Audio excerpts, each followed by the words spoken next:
మొన్న మా friend US నుంచి ఇండియాకి వస్తున్నాడు. వస్తూ ఒక 3 ఐఫోన్లు వచ్చి తీసుకొచ్చాడు. అందులో కస్టమ్స్ ఆఫీసర్లు 2 అయితే అలౌ చేశారు, 1 మాత్రం సీజ్ చేసి వాడైతే గోలగోల చేశాడు. అది వేరే విషయం.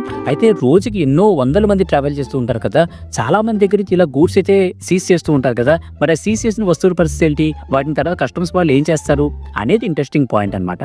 అది నేను ఇంకా ఇంట్రెస్టింగ్గా చెప్పబోతున్నాను. వీడియో పూర్తిగా అయితే చూడండి. ఈ ప్రాసెస్లో స్టెప్ 1, ముందుగా మా ఫ్రెండ్ దగ్గర మొత్తం డీటెయిల్స్ అన్ని తీసుకుంటారు. అతని పేరు, హైదరాబాద్లో ఎక్కడ ఉంటాడు, అలాగే ఏ ఐటమ్ అయితే సీజ్ చేశారు, ఇక్కడ మొబైల్ ఫోన్ ఆ మోడల్ ఏంటి, దాని వాల్యూ ఎంత, మొత్తం డీటెయిల్స్ అన్ని నోట్ చేసుకుంటారు. ఈ నోట్ చేసుకున్న డాక్యుమెంట్ని పంచనామా అని పిలుస్తారు. నోట్ చేసుకున్న తర్వాత ఈ మొబైల్ డాక్యుమెంట్తో పాటుగా ఇది కస్టమ్స్ వేర్ హౌస్లో కస్టమ్స్ అధికారులు ఇన్స్ట్రక్షన్లో ఉంటుందన్నమాట. ఈ ప్రాసెస్లో స్టెప్ 2 ఏంటంటే ఒక షోకాజ్ నోటీస్ ఇష్యూ చేస్తారు. ఈ ఎగ్జాంపుల్లో మా ఫ్రెండ్కి షోకాజ్ నోటీస్ ఇష్యూ చేస్తారు. అందులో ఏంటంటే మీ మొబైల్ అయితే సీజ్ చేయడం జరిగింది, ఈ విషయంలో మీకైనా జస్టిఫికేషన్ ఉందా, మీరైనా చెప్పదలుచుకుంటున్నారా అని అడుగుతారు. ఆ షోకాజ్ నోటీస్ కనుక రిప్లై ఇస్తే అది జస్టిఫైబుల్ అయితే కస్టమ్స్ ఆఫీసర్స్ ఆ గూడ్స్ ఏదైతే సీజ్ చేశారో దాన్ని రిలీజ్ చేసేస్తారు.